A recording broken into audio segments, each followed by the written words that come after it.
I'm Dr. Jesse John, Assistant Professor, Department of Anatomy, Jyoti Vidyapeeth, Women's University, Jaipur. And today we will discuss anatomy of the large intestine.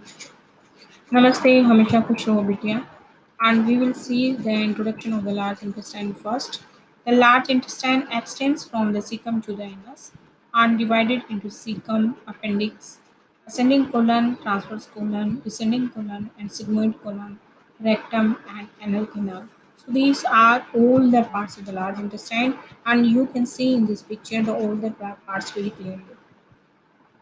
First, we will see the what is the cecum, and in another video where we completely described the cecum only, and we will study the detail of the cecum in that video. So we here will can only get a small knowledge about the cecum. Cecum is that part of the large intestine that lies below the level of the junction of the ileum with the large intestine. It is blind-ended pouch that is situated in the right iliac fossa and completely covered with peritoneum.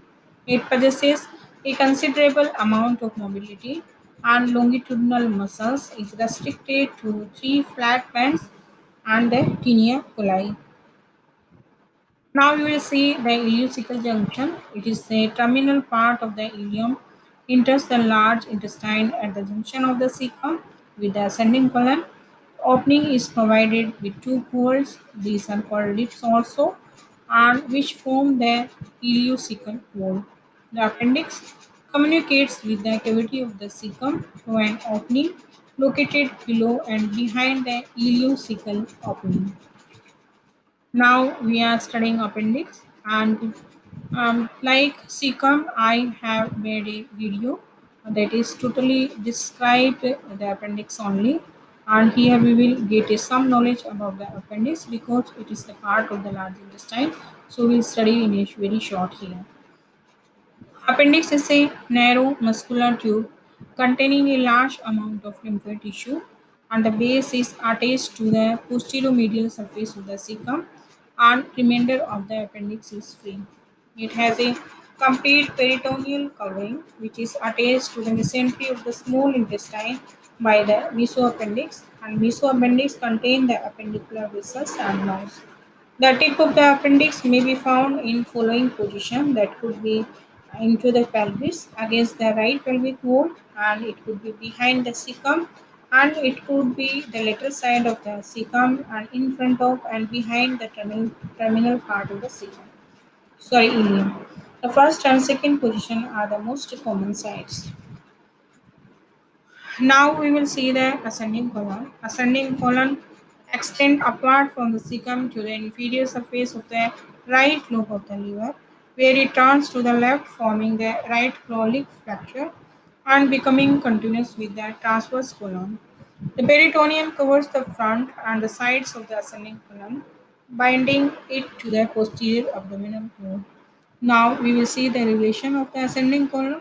Anterior, it will relate to the coils of the small intestine, greater omentum, anterior abdominal wall, and posteriorly it will relate to the iliacus, iliac crust, and quadratus lumborum muscle, and origin of the transverse abdominis muscles, and the lower pole of the right kidney, and iliohypogastric and ilioinguinal nerves that grows behind it.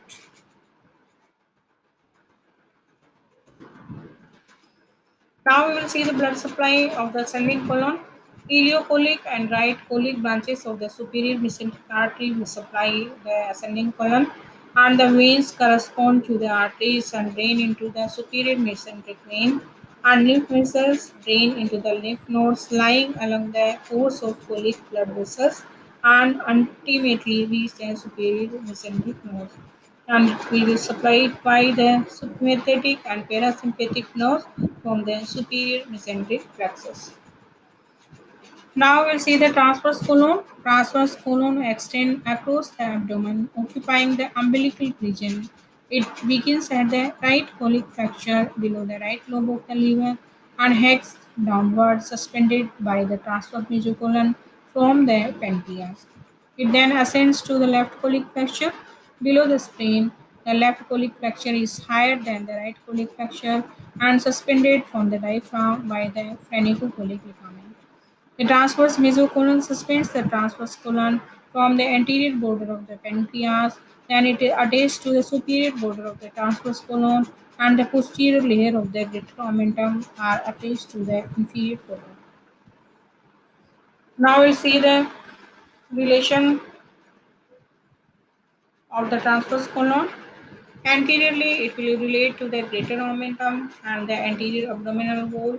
Posteriorly, it will relate to the second part of the duodenum, head of the pancreas, coils of the jejunum and ileum. And blood supply of the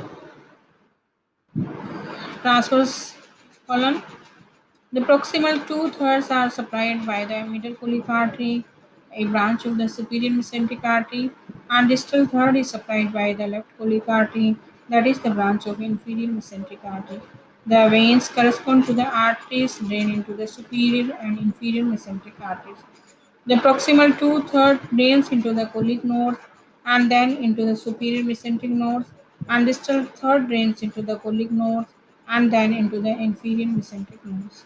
Nerve supply proximal two-thirds are innervated by the sympathetic and vagal nerves through the superior mesenteric plexus, and distal third is innervated by the sympathetic and parasympathetic pelvic splenic nerves through the inferior mesenteric plexus.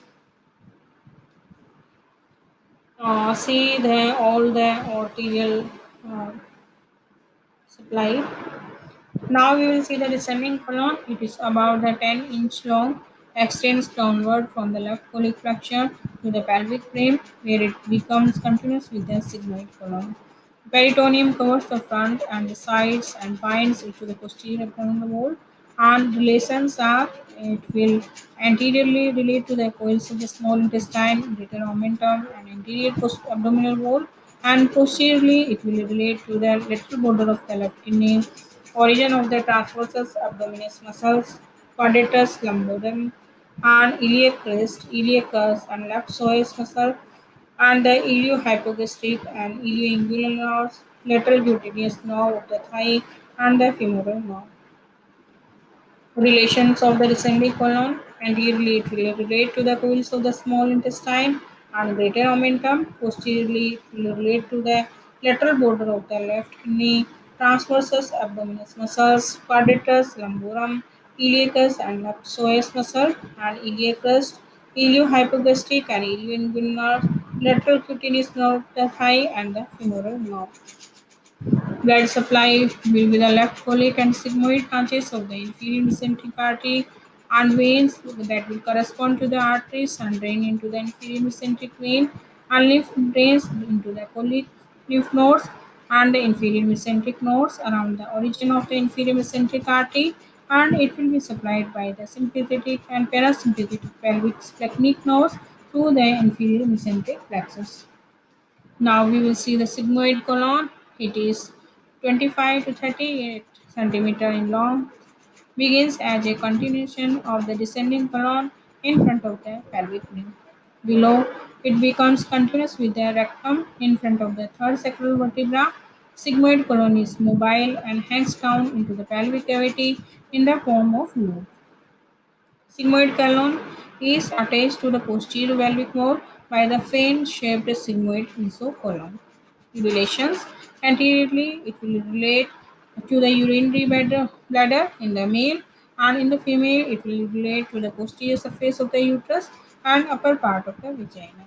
Posteriorly, relate to the rectum and sacrum, and sigmoid colon is also related to the lower coils of the terminal part of the ileum. You can see here the sigmoid colon. Blood supply sigmoid branches of the inferior mesenteric artery. Veins drain into the inferior mesenteric vein which joins the portal venous system. Lymph drain into the nodes along the course of the sigmoid arteries. From these nodes, the lymph travel into the inferior mesenteric nerves. It will innervated by the sympathetic and parasympathetic nerves from the inferior hypogastric plexus. Now we'll see the rectum, but we will discuss the complete rectum in another video. So we have a short knowledge uh, about it and we give a short time here. Rectum is about 5 inch in long, begins in front of the third sacral vertebra as a continuation of the sigmoid colon. It passes downward following the curve of the septum and coccyx and ends in front of the tip of the coccyx by passing the pelvic diaphragm and becoming continuous with the anal canal. Lower part of the rectum is dilated to form the rectal ampulla, and tuborectalis portion of the levator ani muscle forms and sling at the junction of the rectum with the anal canal and pulls this part of the bowel forward, producing the anorectal angle.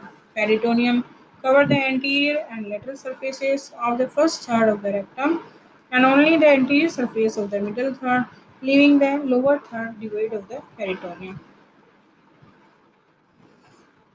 So we will see all these things later. Now we'll see the difference between the small and large intestine. Small intestine mobile, whereas the ascending and descending part of the colons are fixed. Caliber of the full small intestine is smaller than that of the filled large intestine. Small intestine has a mesentery that passes downward across the midline into the right iliac fossa. The longitudinal muscle of the small intestine forms a continuous layer around the gut. In the large intestine, the longitudinal muscle is collected into three bands that are tinea coli. Small intestine has no fatty ducts attached to its wall. The large intestine has fatty ducts called the appendices epicloacae. The wall of the small intestine is smooth, whereas that of the large intestine is sacculated.